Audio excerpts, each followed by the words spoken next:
Hello, everyone, and welcome to this regular press conference on COVID-19 from Geneva.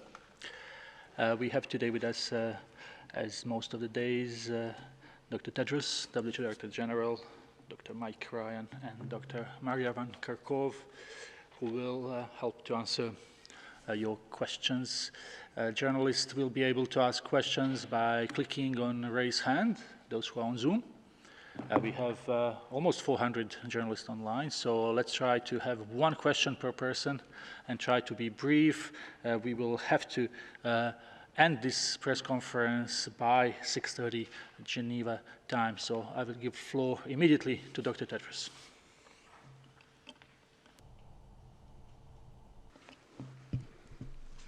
Thank you, Tariq.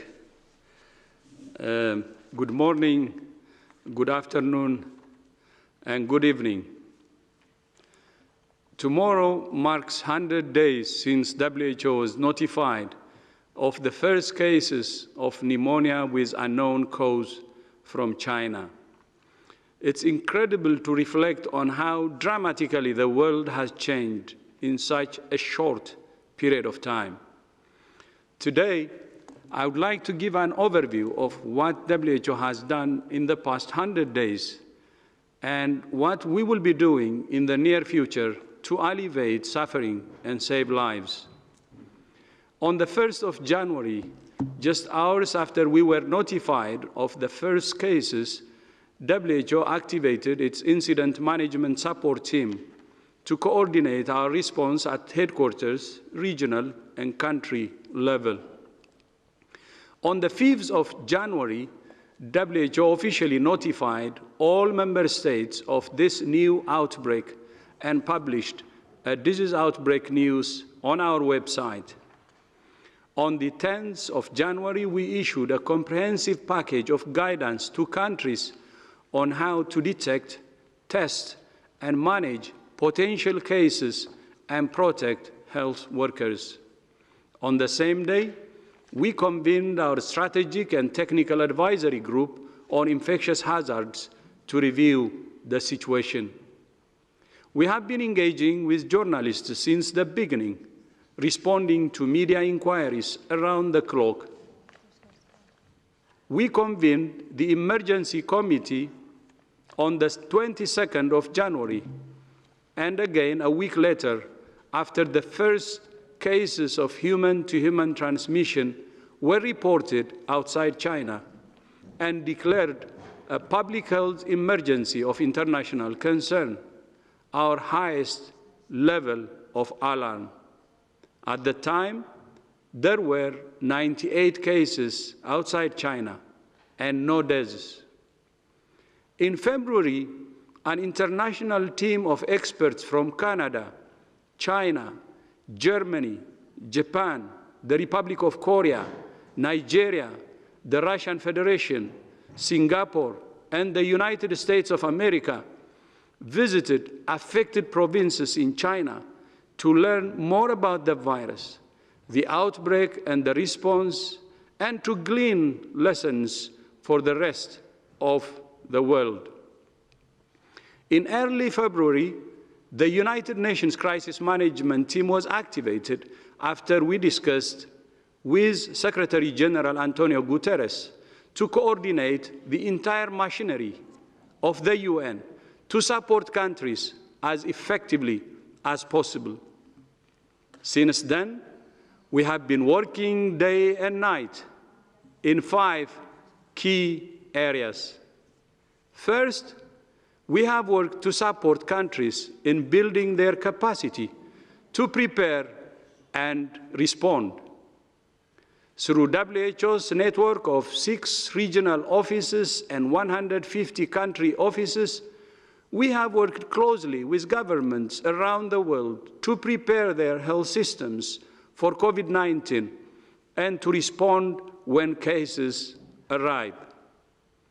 We issued a strategic preparedness and response plan, which identified the major actions countries need to take and the resources needed to carry them out. Governments and partners rose to the challenge, More than 800 million US dollars has been pledged or received for the response. That includes more than 140 million US dollars from more than 229,000 individuals and organizations raised through the Solidarity Response Fund, exceeding all our expectations and showing the true solidarity globally. I would like to thank all donors for their support, including Apple for its contribution of 10 million US dollars. To ensure this money is used where it's needed most, we have set up an online portal to help partners match needs with funds. Second, we have worked with numerous partners to provide accurate information and fight the infodemic.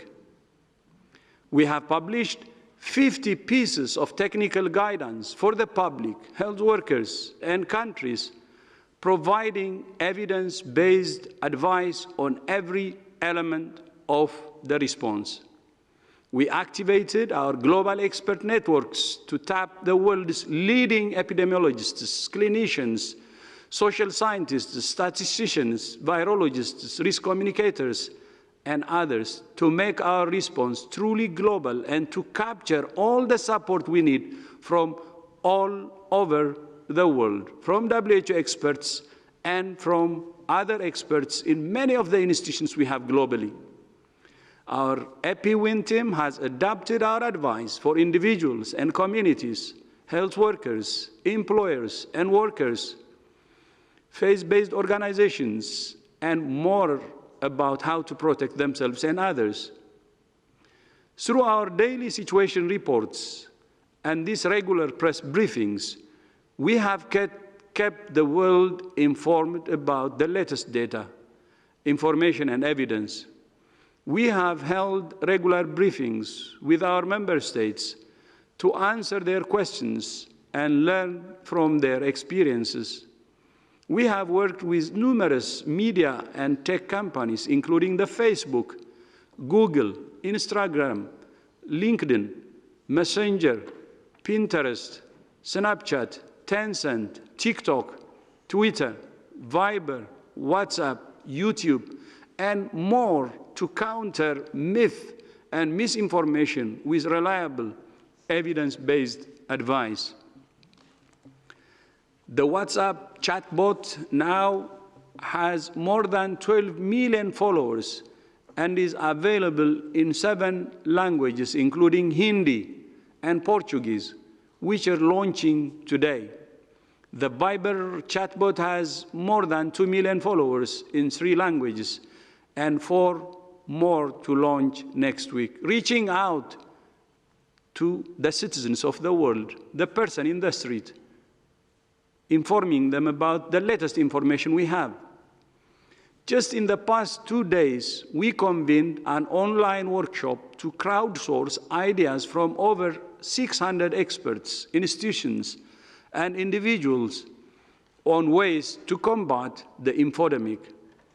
We have worked with FIFA and some of the world's biggest sports stars to promote clean hands and physical activity. And since we announced the One World Together at Home concert with Lady Gaga and Global Citizen on Monday, more TV networks and online platforms from around the world have contacted us offering the broadcast the concert. And Lady Gaga had already raised $35 million US, as already informed during our conference with her.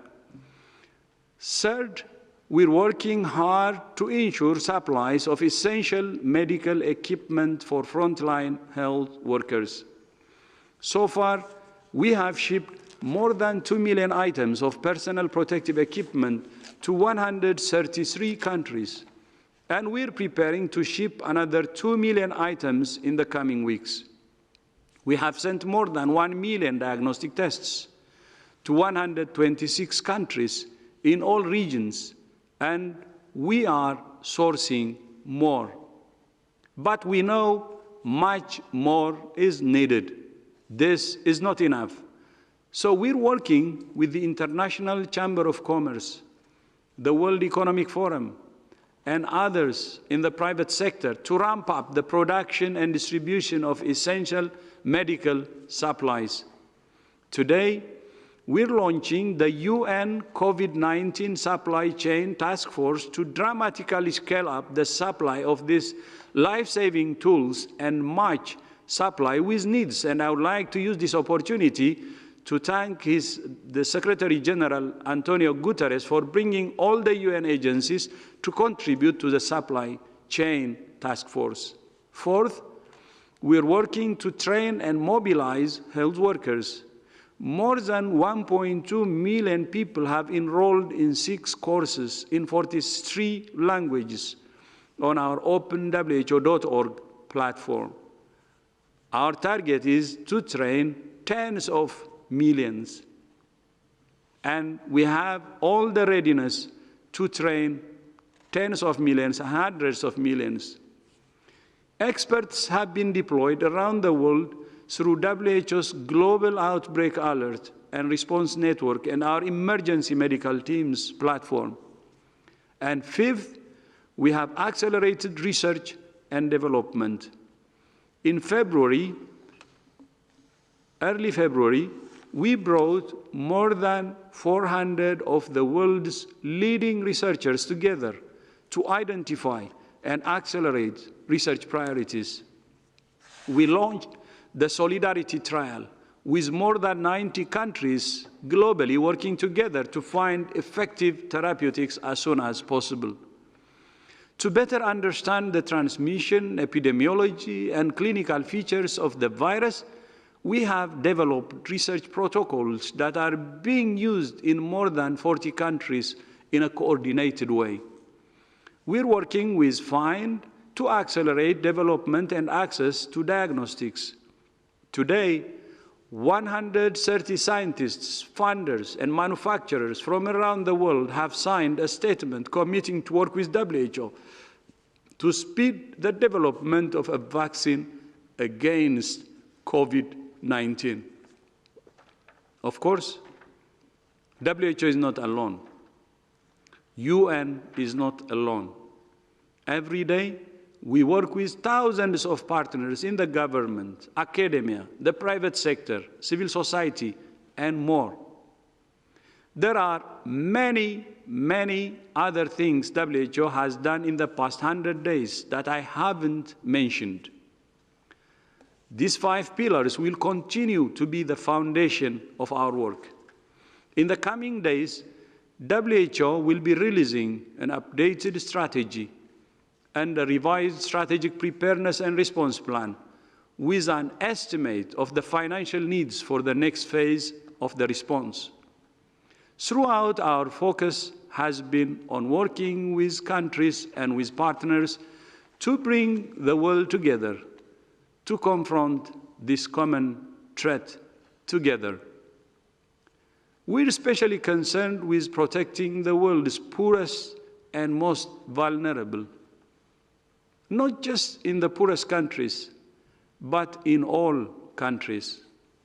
For the past 100 days, our unwavering commitment has been to serve all people of the world with equity, objectivity, and neutrality. And that will continue to be our sole focus in the days, weeks, and months ahead. Finally, this is a special time of year for Christians, Jews, and Muslims around the world. Today, WHO has published practical considerations and recommendations for faith-based communities. We know that COVID-19 means billions of believers are not able to celebrate in the way we usually would. But we wish everyone a safe and joyful Easter, Passover, and Ramadan. Thank you. Thank you very much, Dr. Tedros. I understand we had some technical issues with sound on some of our social media platform. So what we will try to do right now is to send as soon as possible the text of opening remarks to everyone, so you can have it while this press conference is still ongoing. It seems that journalists who are watching us on Zoom didn't have those issues, so they were able to listen to us. In any case, we will have at the end of the briefing full audio file as well, but again, as I said, we will try to send immediately right now opening remarks to our global media list. We will now start with questions, and first we will go to John Cohen from Science. Can you hear me? Yes, John, please go ahead. Thank you. This is for Director General Tedros.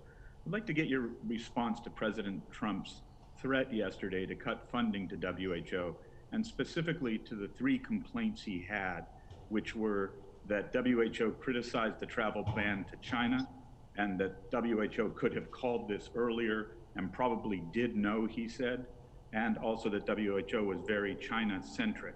Could you respond to each of those? Thank you. Thank you so much. As you know, WHO has been doing all it can since the beginning. And as I said it in my statement, tomorrow will be 100 days since we were notified of the outbreak. And it's very tragic that we lost many, many lives.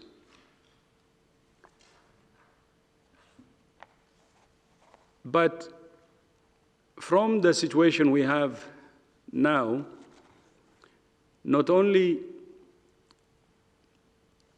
that we said we have been doing everything we can, but we will continue to do everything, day and night, like what we have been doing, to save lives.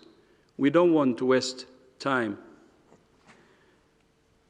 Of course, when you're confronting with a new virus like this one, a very dangerous virus, let alone a dangerous and serious public enemy number one like this, we do regular assessments. So we will do our assessment, identifying the strengths and the weaknesses, and this is a tradition in WHO, and we will do that.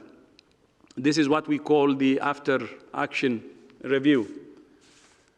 And WHO wants this more than any organization, because we want to learn from our mistakes, from our strengths, and move forward. But for now, the focus should be on fighting this virus. As I said earlier, this is a new virus. There are many unknowns still. When it started, many people didn't know how it would behave. Still, there are many unknowns, and we don't know how it will behave in the future. It's very contagious like flu, but at the same time, more fatal than flu.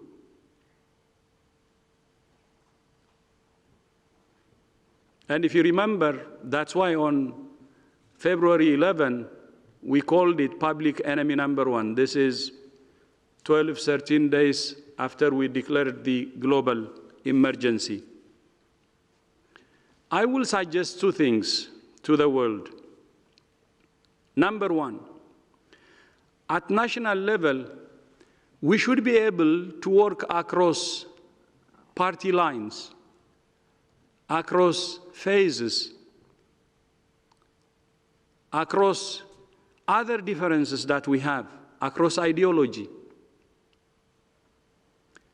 When there is a crack at the national level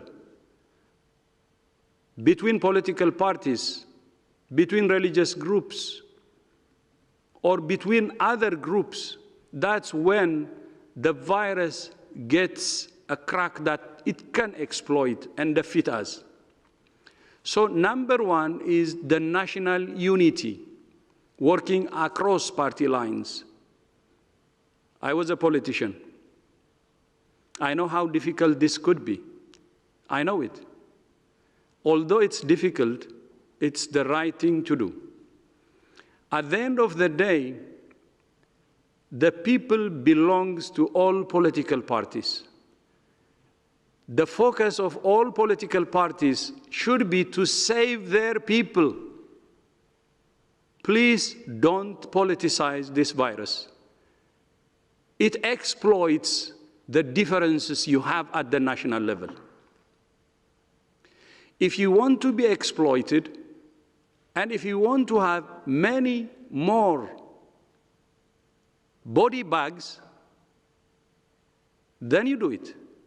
If you don't want many more body bags, then you refrain from politicizing it. My short message is, please quarantine politicizing COVID.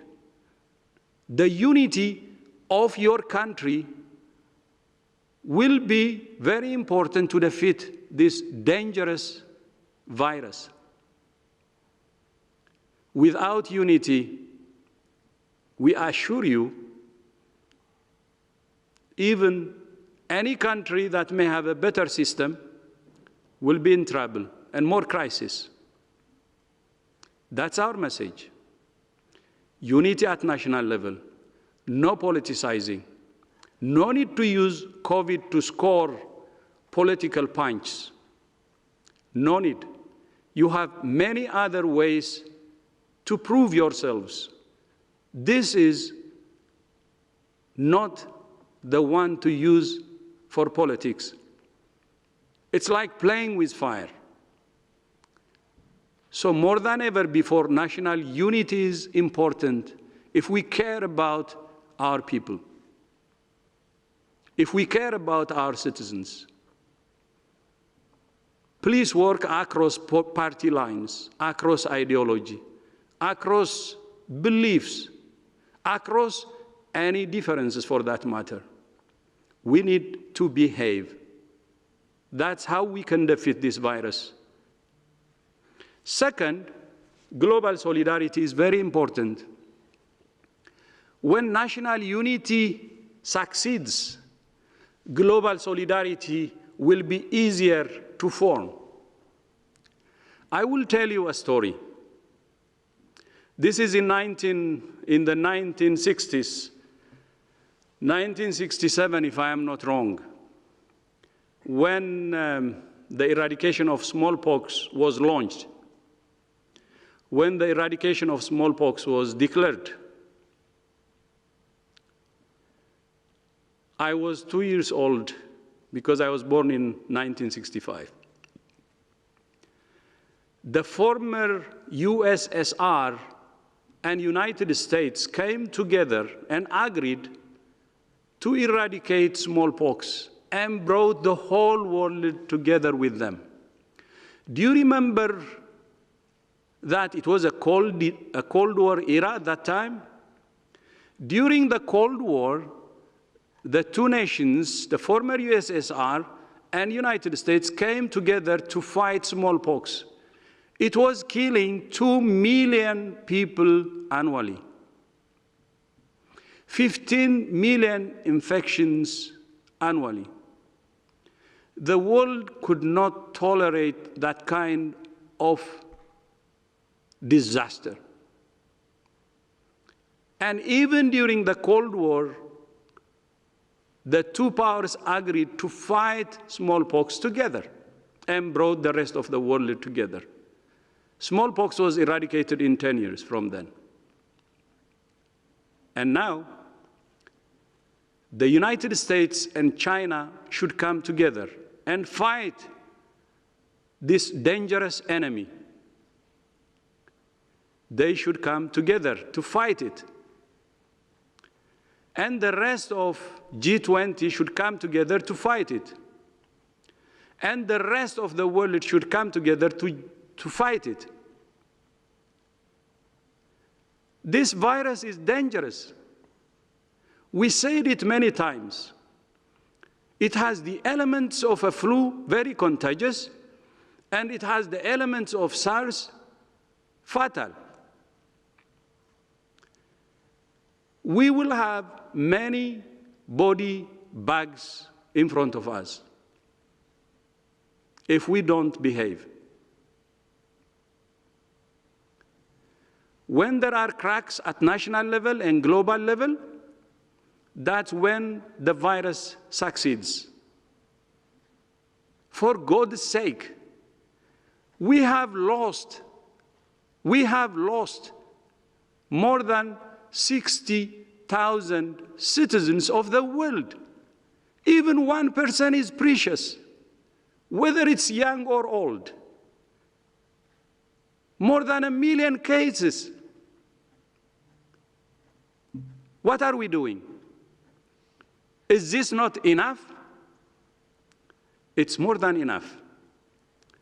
Even the death of 1% is a disaster when we can prevent it. So my advice, 3 things. Please, unity at national level. No using COVID for political punches. And then second, honest solidarity at global level. And honest leadership from the US and China. Like the Cold War, we have less problems compared to Cold War.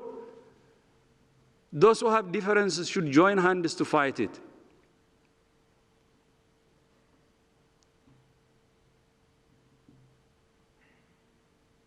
And then the G20 and everybody has to come together.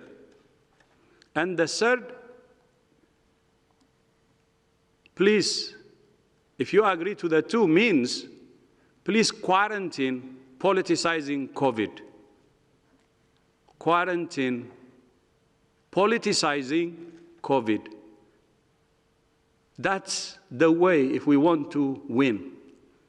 I know I didn't address your question directly. I don't think that's necessary.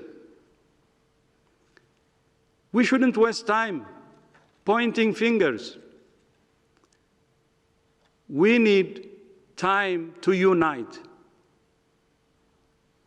And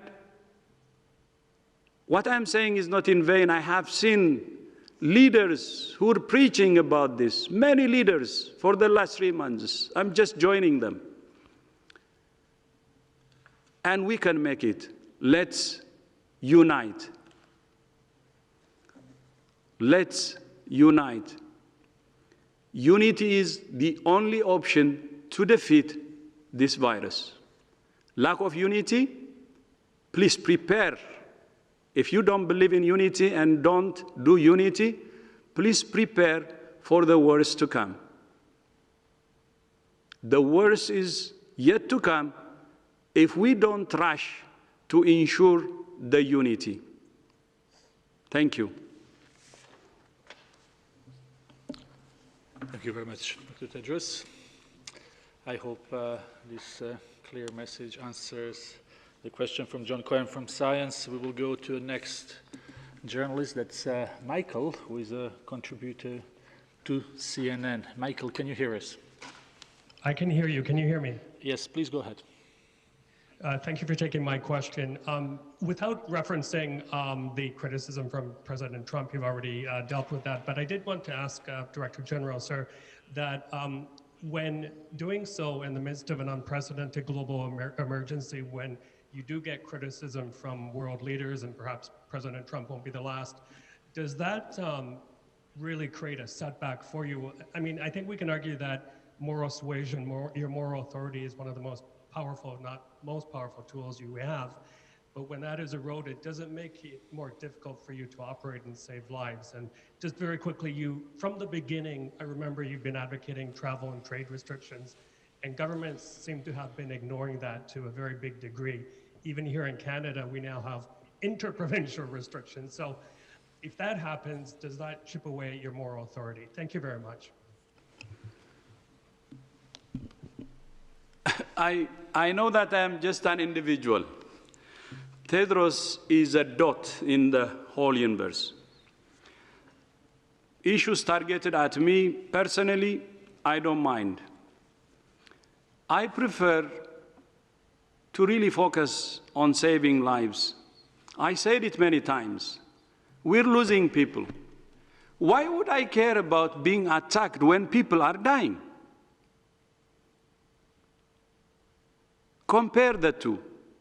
We're losing lives every minute. Please remember, more than 60,000 deaths. I'm not sure if that number is accurate. I would expect that estimate that we have more deaths. Why would anyone in the right conscience think about his personal attack, ignoring the bigger challenge we're facing as humanity? My focus is saving lives. We don't do politics in WHO. We don't. We care for the poor. We care for those who are vulnerable. And we regret when we lose lives. That's where we should focus. I'm an individual. I'm no better than anyone who is suffering from COVID. I don't care who says what about me. I would prefer to focus on saving lives. No time to waste. How many more deaths would I like to see? I can't. Why would I worry about myself when the number of deaths is increasing? Who am I to make my personality before the deaths of all around the world? That's why I said, maybe you have followed my Twitter messages, humility.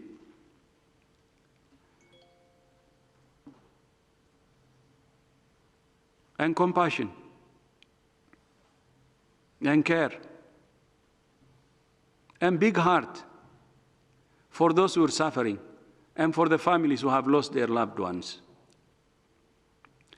I can tell you personal attacks that has been going on for more than 2-3 months.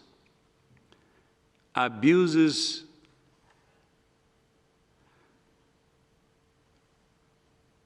or racist comments, giving me names, black or negro. I'm proud of being black or proud of being negro, because that negro is black, black is black, and I'm proud. I don't care, to be honest. And thank you for asking that question. Maybe for the first time I would make this public. Even death threat, I don't give a damn, because it's personally targeted to me. 3 months in the same situation. What makes me sad is, I said it last presser, when the whole black community was insulted, when Africa was insulted, then I don't tolerate. Then I say people are crossing the line. When it's personal, even death threats, I didn't care. I didn't even respond. When, as community, people start to insult us, that's enough. That's enough. We cannot tolerate that. But since I don't have any inferiority complex when I'm personally affected or attacked by racial slurs, I don't care, because I'm a very proud black person or negro. I don't care being called even negro. I am. That's what came from some quarters. And if you want me to be specific, 3 months ago, this attack came from Taiwan. We need to be honest. I will be straight today. From Taiwan. And Taiwan, the foreign ministry or so, they know the campaign. They didn't dissociate themselves. They even started criticizing me in the middle of all that insult and slur. But I didn't care. 3 months. I say it today because it's enough. But still, they can continue.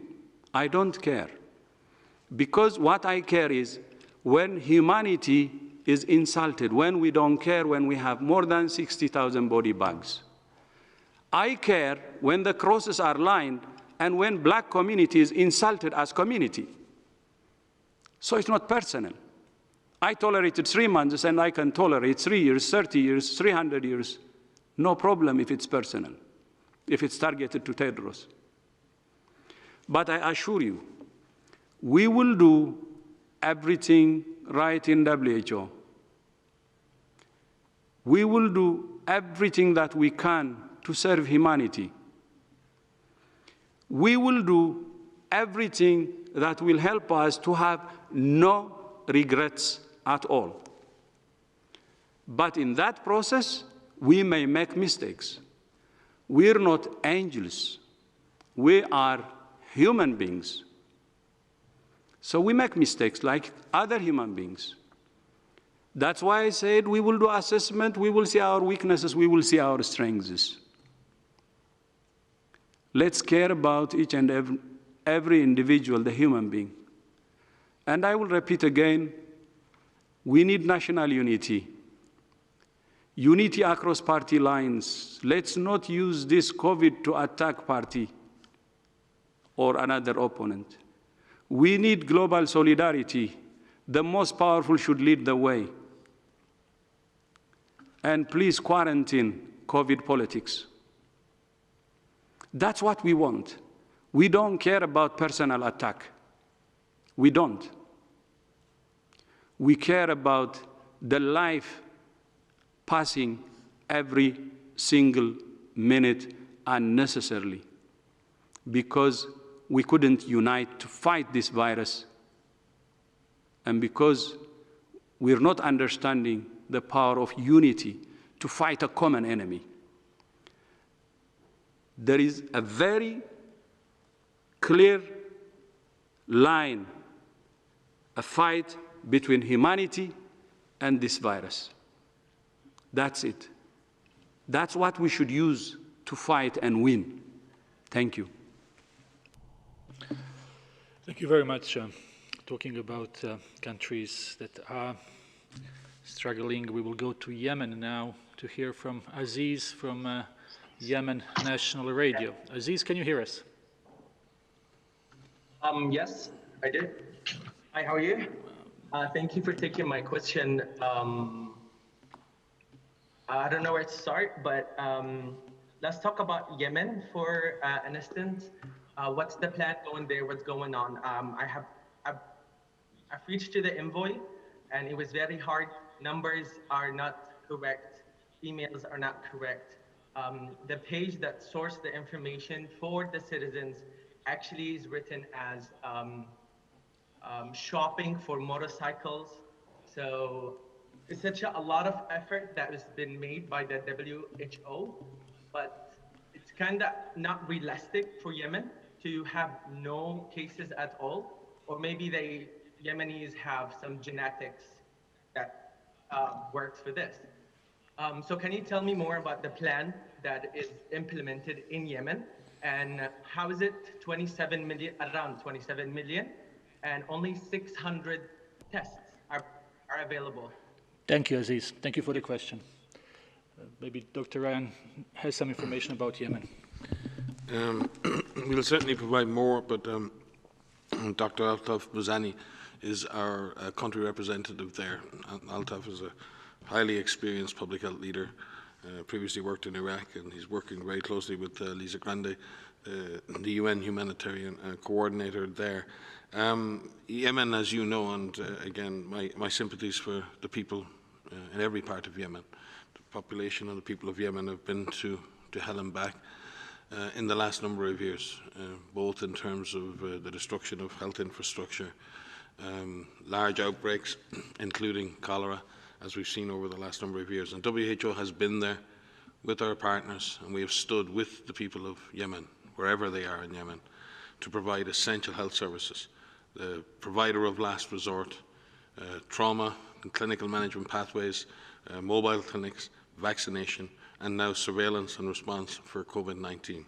I'll have to check the numbers you mentioned to me on the number of tests available. We know we have provided testing capacity, and we continue to work with the government to beef up the capacity to do isolation and to do contact tracing and quarantine of contacts. As I said, I don't have the exact details on the testing you mentioned, but I will most certainly follow up with our country representative, with our regional director, and get back to you on that. But please be assured of WHO's absolute commitment to support the health, safety and welfare of the people of Yemen. Thank you very much, Aziz, for calling from Yemen. We will go now to India. United News of India, Ajit. Ajit, can you hear us? United News of India, Ajit.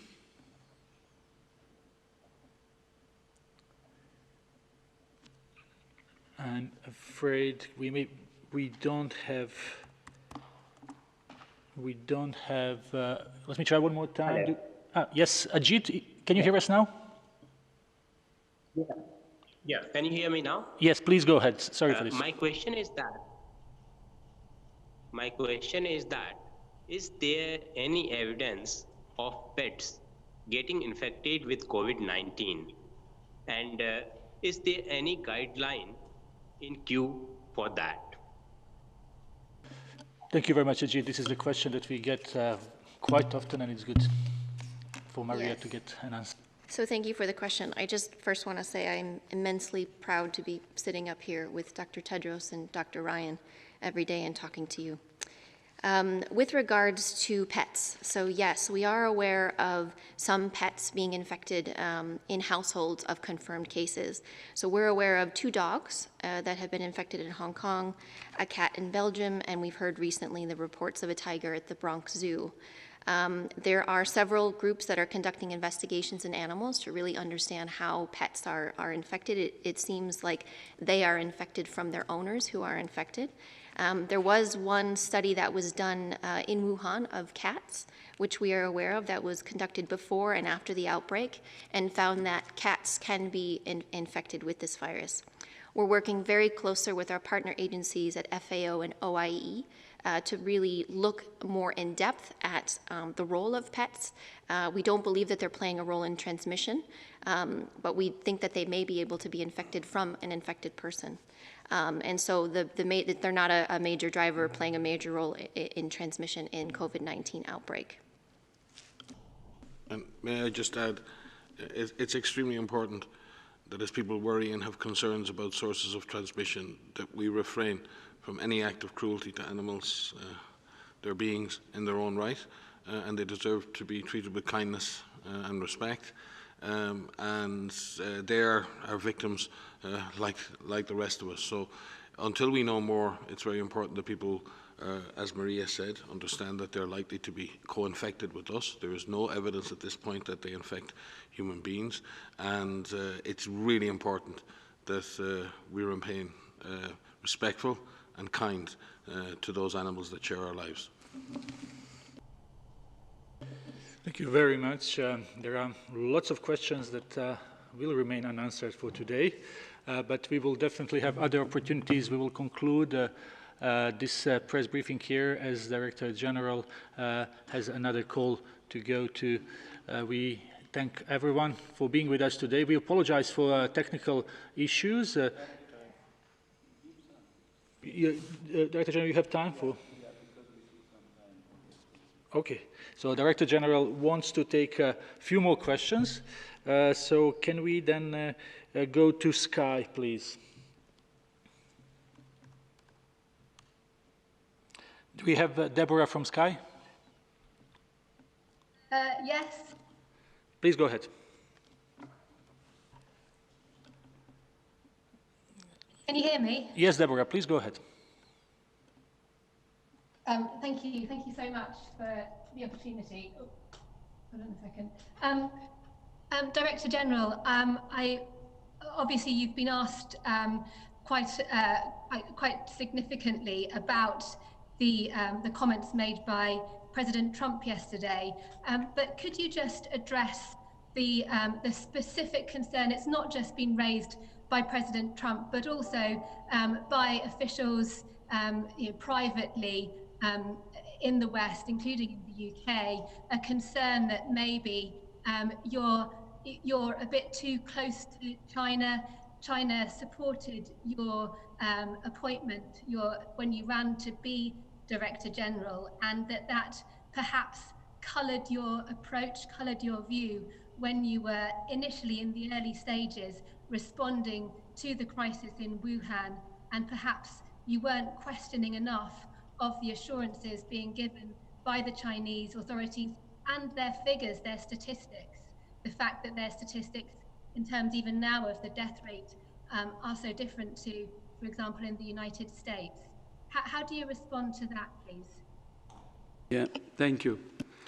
Thank you so much. First of all, I have a recommendation to the media.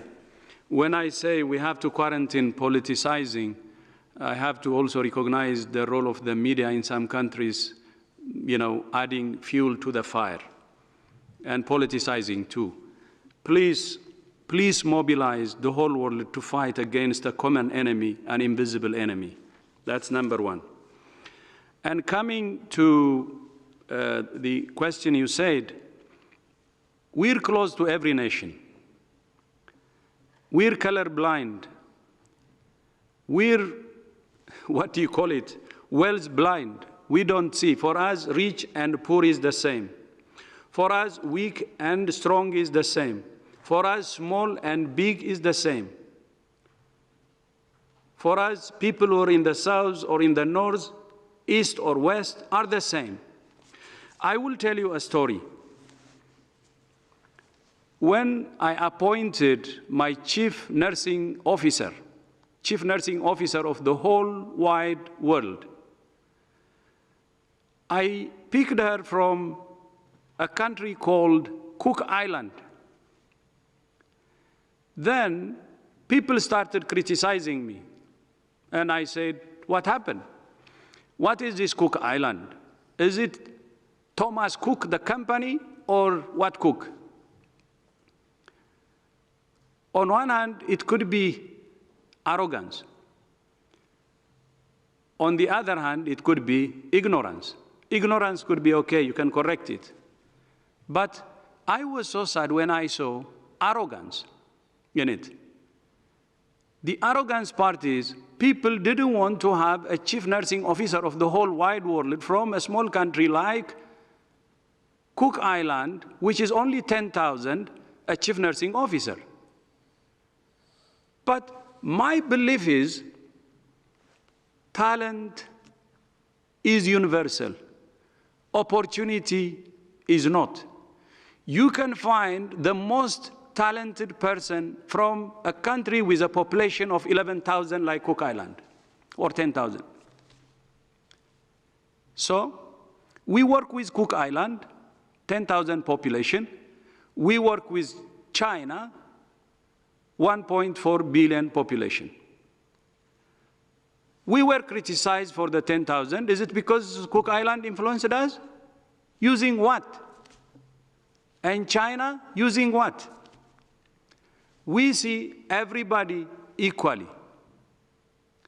We want to see everybody equally. That's what we want, that's what we do. Because we belong to all member states equally. We don't want to create differences between our member states.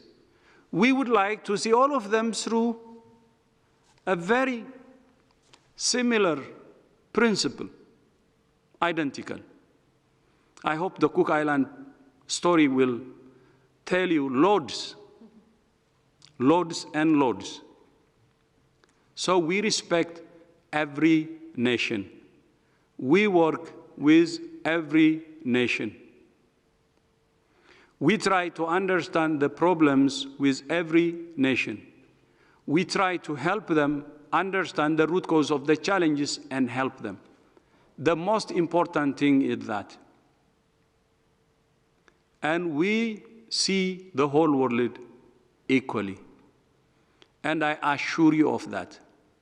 And then I said, we will do assessments. If there is any wrongdoing, you will see it. The time will come when all players check what they have done well and what they have screwed. Not only WHO, all players. And then build on our strengths and improve our weaknesses, focusing on the issues,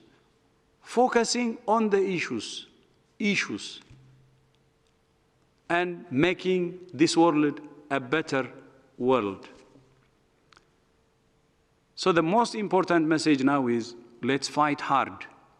I said it many times. Let's fight like hell to suppress and control this virus. It's dangerous. We need unity. And again, I remind, including the media, in even developed countries, please advocate for unity and help to bring this virus to its knees. It's dangerous. Let's not continue to play with fire. It's a dangerous fire like bushfire. It jumps. It grows exponentially. Many behaviors that is unknown to this virus. Still, we will have more surprises. High-income countries were surprised. And we're worried about Africa now. Our continent, my continent. It behaves in a way that sometimes we don't know because it's a new virus. So let's bring our energy together and fight it, fight hard. And with that unity, with unity and human spirit, it can be defeated. Otherwise, with the way we're doing now, I think we will regret it. Thank you. Okay, we will try to have one more, obviously, unless Director General tells otherwise. We will go to our friend Bianca Rotier from Global. Bianca, can you hear us? Hi, Tarek. Yes. Can you hear me? Yes, Bianca, please go ahead. Yes, I would like to know from Dr. Tedros, what would be the consequence in the case the US government puts contributions on hold, as he promised? Sorry. The question is, what would be the consequences if the funding would stop? I think I have answered that question. Let's go above whatever specific issues you're raising. I'm asking for a bigger agenda. Let's go to a higher level. With unity, with solidarity at national level, global level, resources will not be a problem. We're asking to quarantine politicizing. We're asking for a genuine solidarity. So what's resource? It will come from all, including the US. It will. By the way, I would like to use this opportunity to thank the US for its generous support so far. I have known the US generosity when I was a minister in Ethiopia, health minister. When the HIV pandemic was ravaging the world, and especially Africa, when many were dying, schools closing, families losing hope, As a result, nations losing hope. And I remember then the intervention from the US, from President Bush, when he started PEPFAR, that saved millions of lives, brought hope to families, brought hope to nations, brought hope to the world. Not only PEPFAR, but a third of Global Fund contribution is from the US. And that goes into HIV too. And in the US, supporting global health has been a bipartisan position. What I believe is it will continue that way,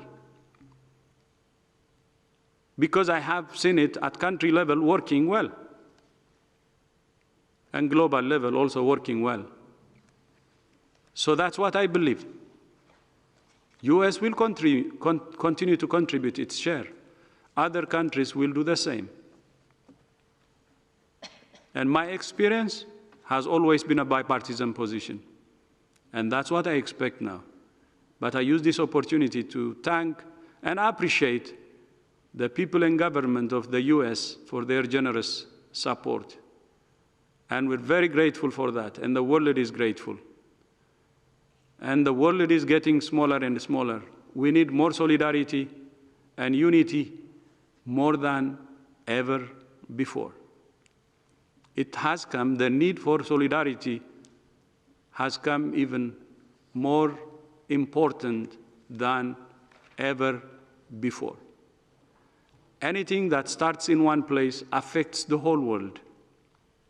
We cannot live in our nation-state boundaries. We can't. Globalization is a must, something we should accept, we have accepted, and live with.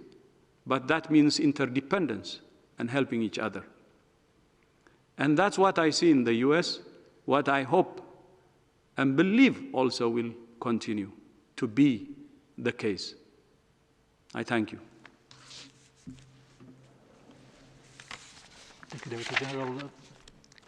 Dr. Tedros, you have a call, but obviously it's up to you. But I think that so I go, and my colleagues can continue to have the, or we close? I think we can close here because colleagues have as well something to do. So we will close this press conference with this. I think we were all inspired by powerful words of our Director General today. We already sent you his opening remarks for those who have been watching on Twitter, Facebook, and other platforms and were not able to listen. This has been sent to our global media list, and we will do the same with the audio file, as well as some other news from WHO offices around the world. Thank you very much, and we will inform you about the next press briefing. Have a nice evening.